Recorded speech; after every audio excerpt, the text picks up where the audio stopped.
Ladies and gentlemen, podcasting since 2005. You're listening to Gamertag Radio.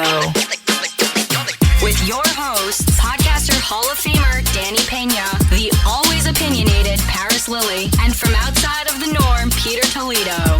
This is Gamertag Radio.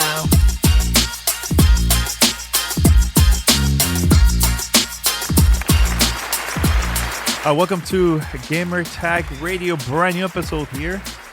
This is your host, Danny, and also joining me this week for this special podcast, we have Parris here. What's going on, Parris? What is going on, man? EA Play 2020, we have done it. Yes. We're going to be talking about EA Play 2020, hosted by Greg Miller. Shout out to him. And we also have a lot of people here watching live. Oh, cool. Awesome. Pretty cool. Shout out to all the viewers here on Twitch. All right, so if you would like to listen to our past episodes and everything, go to gamertagradio.com and make sure to subscribe. You have a lot of episodes that you can binge right now. Also, you can find us on any podcast app. Just search for Gamertag Radio. Subscribe, follow, post a review, spread the word. All right? And if you would like to be part of Fan Mail, this is how you can contact us. Send us your feedback or questions. Give us a call at 786-273-7GTR. Email us at fanmail@gamertagradio.com or leave a message on speakpipe.com/gamertagradio. All right, so Parris, EA Play. I'll tell you this, man. This probably was the best EA Play that I've seen so far. Out of all of them, this is the first time I'm saying this because I've never been a fan of EA Play, ever. I like the content. I like the announcements, the focus of just cross-play, right, from EA, which is good. Is it the greatest of ever? No, but I think I'm talking from out of all the EA plays, this was my favorite one so far, in my opinion. Your opinion, Parris? I think I completely disagree with you on virtually every level of what you just said. Really? No, I think this was extremely underwhelming for this being an EA Play that is leading us into the next generation of gaming. Mm-hmm. There's no games in 2020 outside of Star Wars Squadrons, which, hey, we'll talk about more in a second. But there was clearly a focus more on their EA originals, aka their indie titles that they're putting out. We knew the typical sports games were going to happen with Madden and FIFA. We saw nothing else. Apex obviously is big. And like you said, crossplay is the theme of what EA is doing this year. Another big thing to come out of this clearly was they are moving not away from Origins, but they are moving their games over to Steam as well to give their consumers more of a choice on where they want to get their games from digital storefront, which is great. But for actual, oh my God, jumping up and down, get excited games, I mean, Squadrons is good for what it's going to be.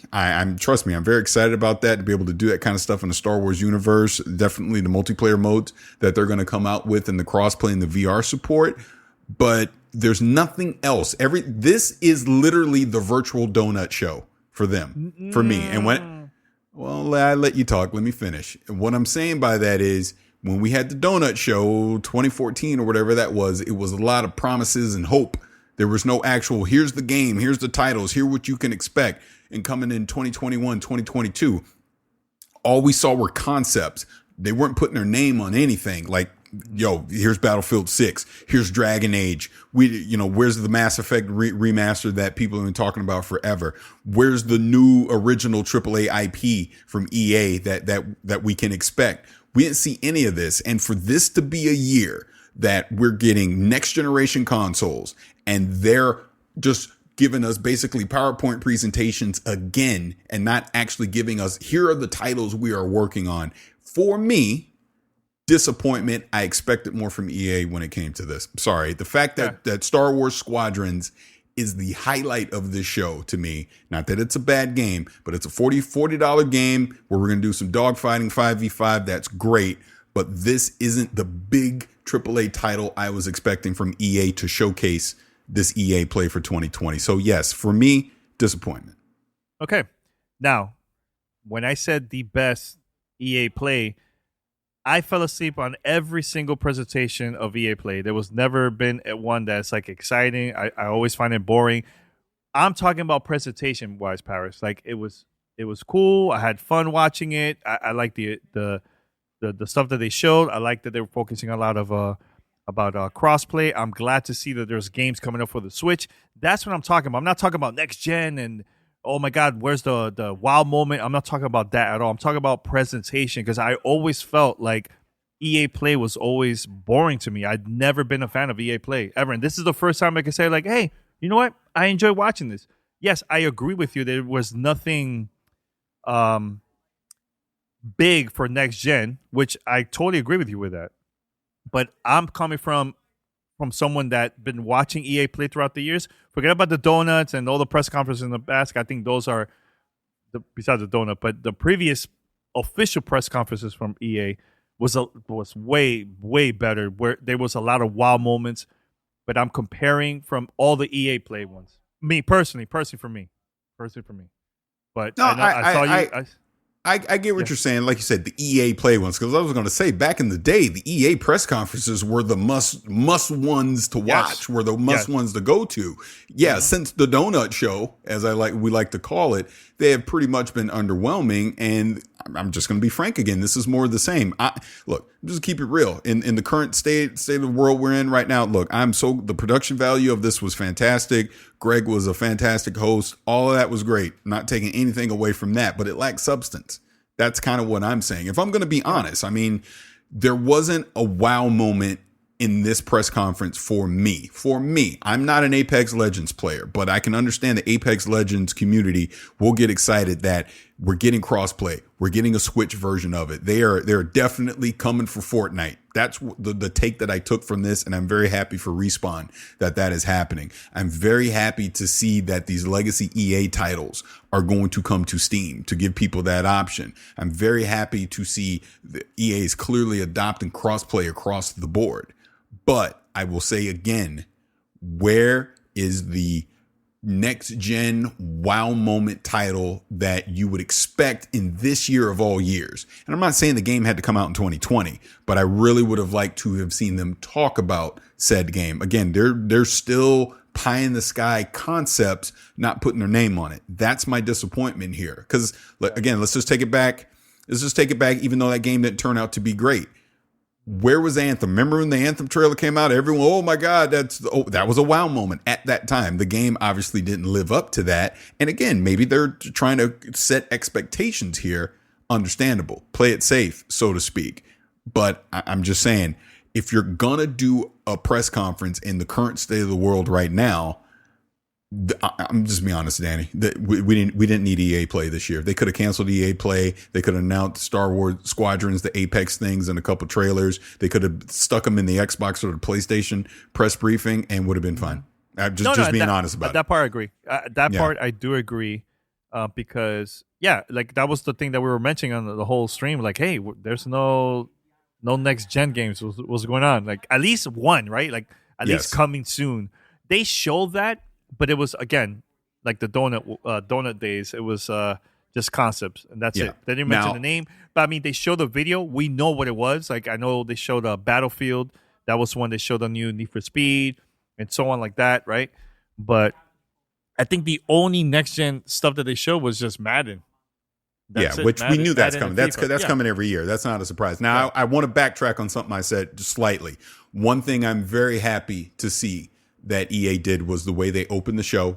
We got the message out there about the first responders. We obviously got the message out there about Black Lives Matter. And then when they showed The Sims, the message of acceptance, no judgment, and inclusion, no matter who you are, is so important to me. I just think in the current state of the world, with so many people identifying certain ways, be comfortable being who you are was the message that it was. Don't try and be something that the world tells you need to be. And I love that message that we got from The Sims. And it's sad in a way that people have to retreat to a video game to get some acceptance because the real world won't accept them for who they are. And I'm not trying to make this preach or anything, but you know, I've been a part of the Building Healthy Communities Council with EA the past couple years, and this is exactly the type of things that we talk about.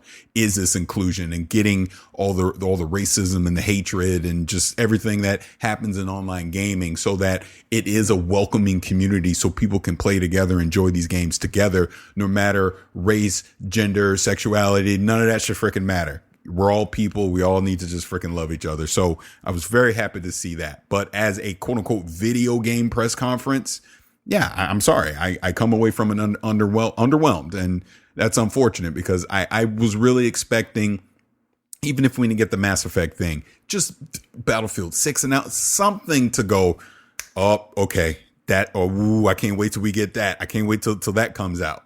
But they didn't do that, so that was a little unfortunate. I think this would have been the perfect time to show Dragon Age. Like, I know a lot of people. That's what I'm saying. Yeah, no, exactly. like that. Yeah. But look, remember, I'm talking about, because that's the thing that I've been talking to Parris for a while now. Presentation. Like, I'm not a fan of how Xbox is doing their presentation. I love how Sony presented the PlayStation 5.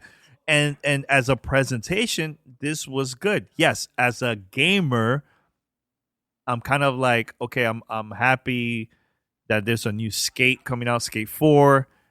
Really excited about that, because we've been talking about that and requesting that game for years. I'm excited about that.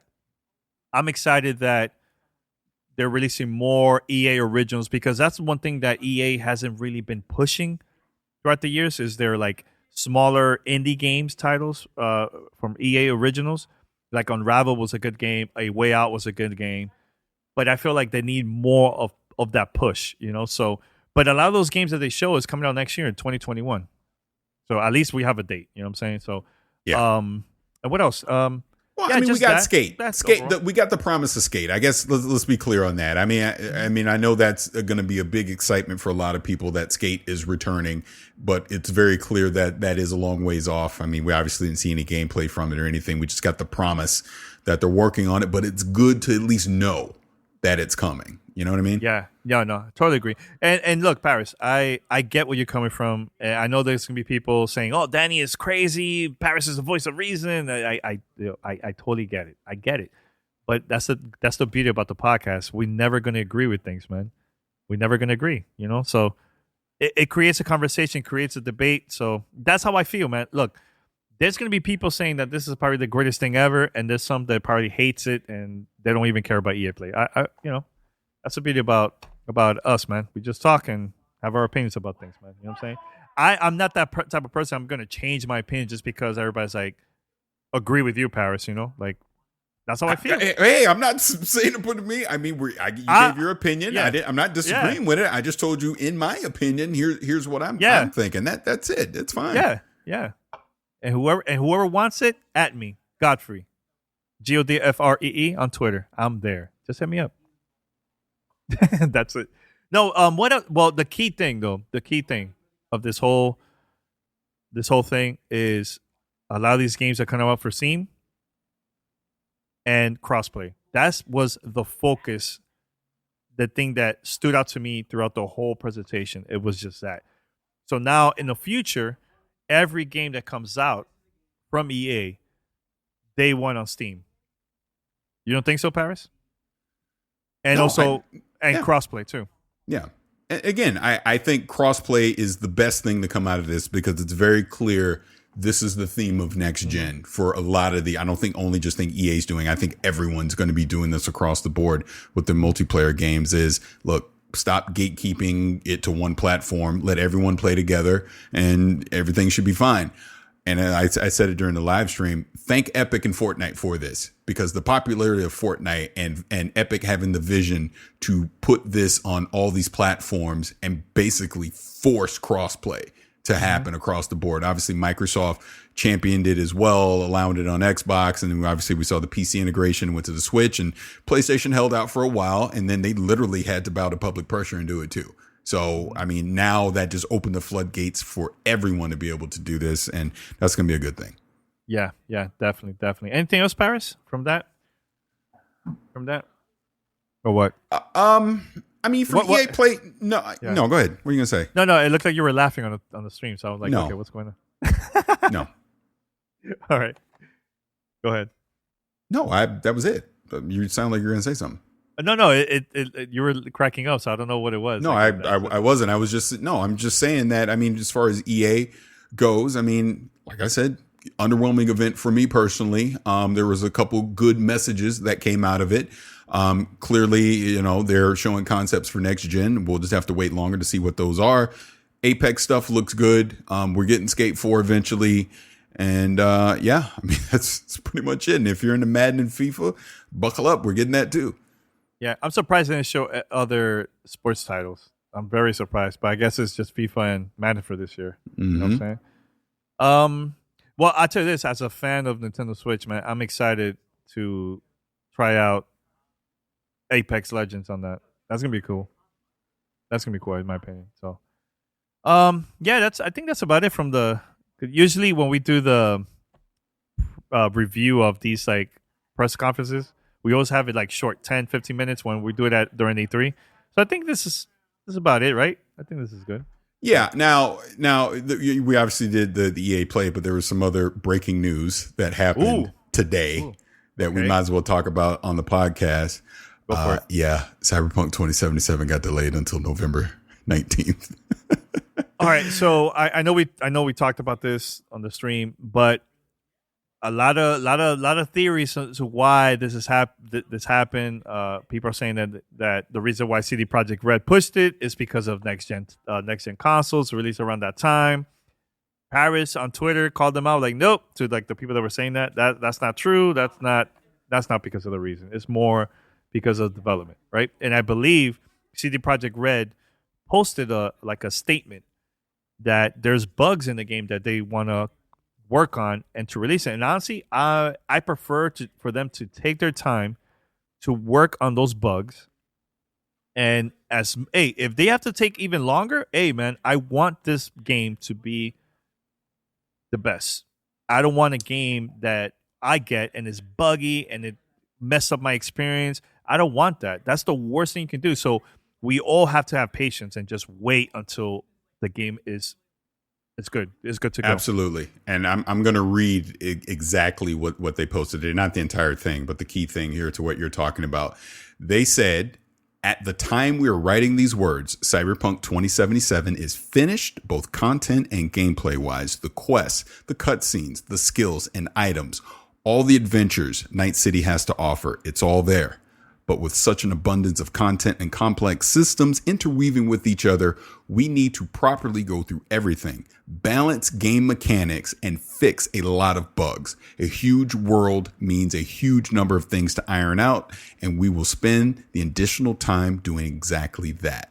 And they also said earlier in it that they realize this kind of betrays the trust that they have built up with the community. And obviously, you guys know how excited I am about this game and how involved I've been with it the past couple years. We just got to be patient, man. It's an additional 2 months, an additional 60 days that will fly by. And then we will get a game that is polished and ready to go out the box. I had posted earlier on Twitter, I just posted some screenshots of The Witcher 3, and I just said, good things come to those who wait, because The Witcher 3 famously got delayed a couple times as well. And then when we got it, it became the masterpiece we all know and love today. Now, what if Cyberpunk would have come out in September? It was a buggy mess. Everyone's up in arms. It was another Fallout 76. Pitchforks are out. CD Projekt Red are hacks. We hate this. But instead, they're saying, let's give it a couple more months. We need a little bit more time for it to cook in the oven. And when it comes out, it's going to be great. It's going to be the masterpiece we all hope and want it to be. So I'm excited for it. And, it is what it is. Delays happen. I'd rather a game get delayed than to come out buggy, bottom line. So I can wait 60 more days. Now, I'll go on top of that. So I'll just say it officially on the podcast. So Night City Wire is happening June 25th. I won't be live streaming it on the podcast because I'm joining IGN, and I will be a part of IGN's pre and post show for their Summer of Games for Night City Wire. So I just want to thank everyone at IGN believing in me and wanting me to be a part of their production, and should be a lot of fun. So I'm going to do the pre-show. Obviously, I'll watch Night City Wire. Then we're going to come back and analyze it on IGN. And then afterwards, I'm going to join Danny and Pete and then we're going to break it down, all three of us together, and talk about it as well. So next week is still going to be a crazy week, even though this game got delayed. And the other side note is CD Projekt Red made it known that journalists will start to get hands-on time with the game, and there will be preview content coming out for Cyberpunk 2077, and that should be a lot of fun. Yeah. Okay. Yeah, that's gonna be a lot of fun. Yeah. Yeah, it's gonna be exciting next week because we already have stuff recorded for Monday, and we're gonna release that. And I just can't wait to sit down with Parris and Pete and just talk about the presentation, because that could have just happened at E3. We would have seen like a 45 minutes to 50-minute presentation, and then we'll record our podcast. It would have been the trilogy, but the trilogy is going to be different this year. Good thing Parris is going to be in IGN, talk about the game. Once he's done, come on over here, and we're going to continue with the conversation, man. So it's going to be good. Yep. Yeah. Anything else from that part?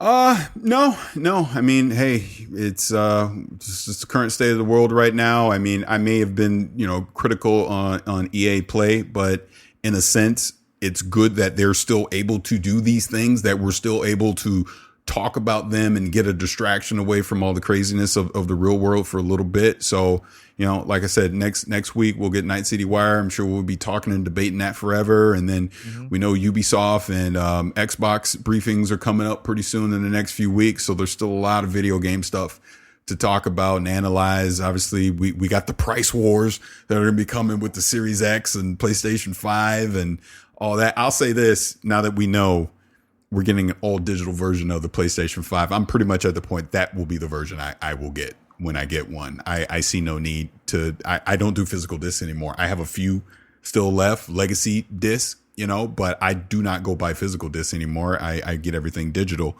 And if there is a Series X, I want to be clear here, not Lockhart, a Series X all digital, I would get that too.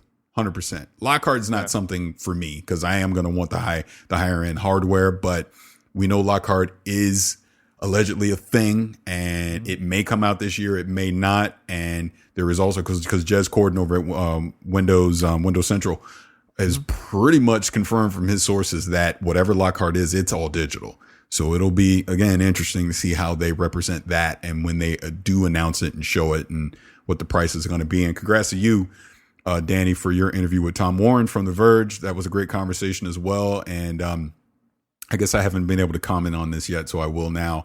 I get what he was saying about Lockhart not being for sale at all, and them doing like a $20 all inclusive. You get, Game Pass with it and all that as a part of the subscription service.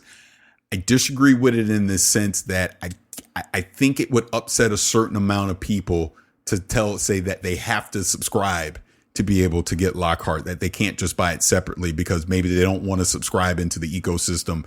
Maybe they just want to own the hardware itself because it's cheap, and then just buy the games that they want to play. And they're good. Like, what if they're just a Madden guy? They just play Madden. I don't want to subscribe to Game Pass because I'm going to spend $60 a year and I just want a box that can play Madden.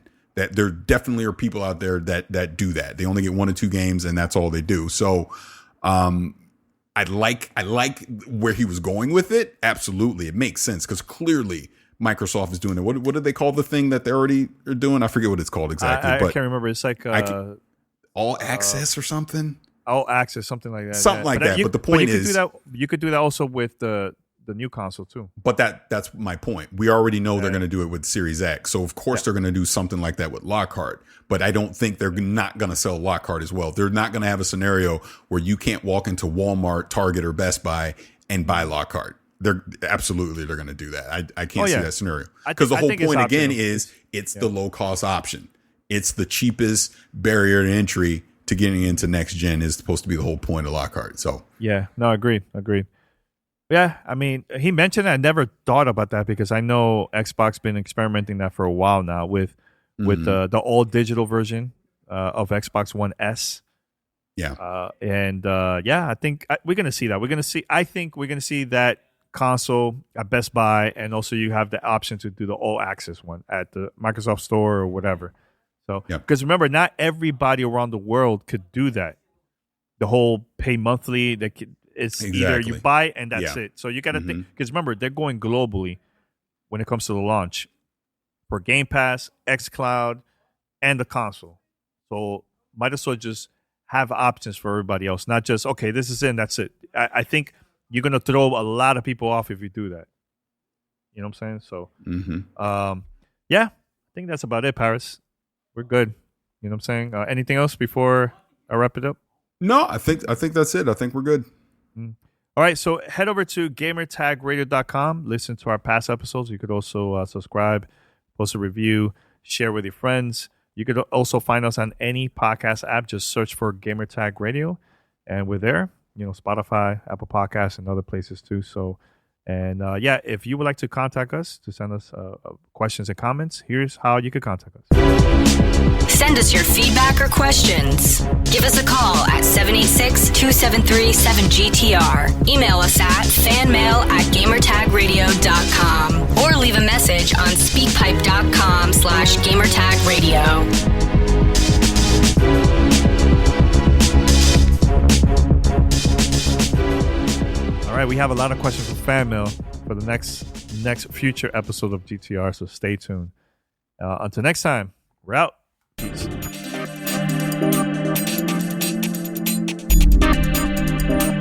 Thanks for listening to Gamertag Radio. Be sure to like us on Facebook and follow us on Twitter.